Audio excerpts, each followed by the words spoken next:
इस शहर में कुछ लोग एक ऐसा काम कर रहे हैं जो मुझे बड़ा इंटरेस्टिंग सा लगता है।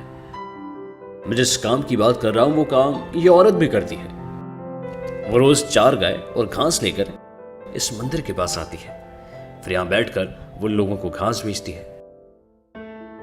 क्योंकि गाय को पवित्र और उसे घास खिलाना पुण्य का काम माना जाता है, बहुत सारे लोग औरत से थोड़ा सा घास खरीदते हैं और बाजू में खड़ी इन गायों को खिलाते हैं। अब अगर आप ध्यान से सोचें तो यह औरत का काम एक बेहतरीन बिजनेस मॉडल है।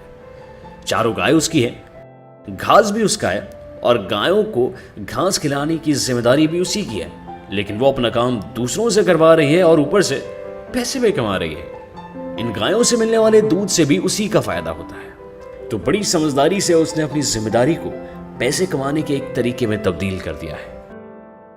अब ऐसा भी नहीं कह सकते कि वो लोगों को बेवकूफ बना रही है। लोग घास खरीदकर गायों को खिलाने के लिए राजी हैं क्योंकि मुंबई जैसे महानगर में उन्हें यह पुण्य का काम करने को मिल रहा है। लोग पुण्य कमाकर खुश हैं और ये औरत कुछ पैसे कमाकर। It's mutual benefit.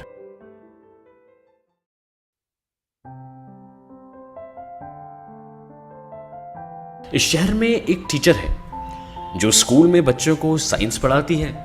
स्कूल के बाद वो थोड़ा सा वक्त मुंबई के रास्तों पर रहते इन बच्चों के साथ भी बिताती है। वो किसी भी तरह बस इन बच्चों को खुश रखना चाहती है। जिन बच्चों के पेट की भूख भी बराबर से नहीं मिटती, उन बच्चों में वो ज्ञान की भूख जगाना चाहती है। कभी साइंस का कोई एक्सपेरिमेंट बताकर बच्चों को कुछ सिखाती है,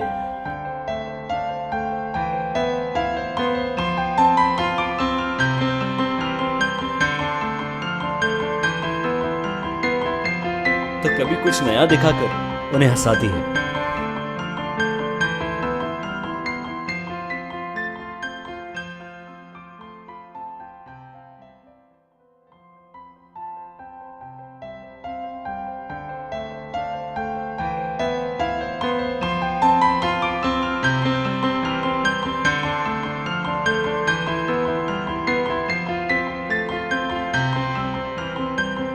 एक साइंटिफिक स्टडी के मुताबिक दूसरों के चेहरे पर हंसी देखकर हमारे चेहरे पर अपने आप हंसी आ जाती है। इसलिए हमें भी दूसरों को हंसाना चाहिए ताकि हमारे चेहरे पर अपने आप हंसी आ जाए।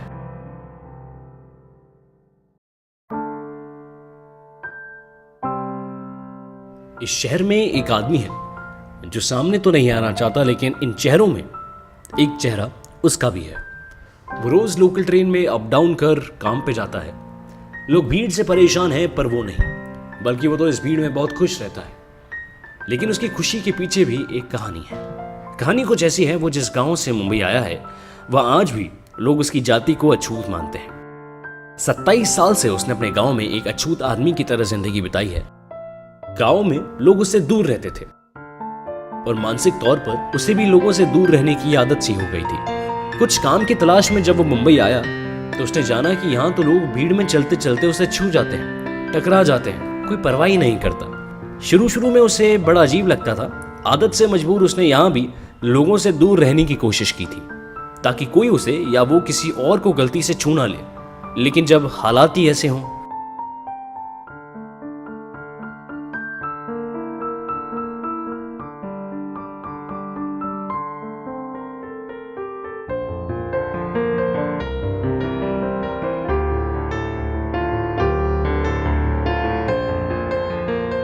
अनजाने में ही सही, लेकिन मुंबई के लोगों ने उसकी आदत बदल दी थी। जो कभी खुले आसमान में बंद रहता था वो अब बंद पिंजरे में भी उड़ने लगा है।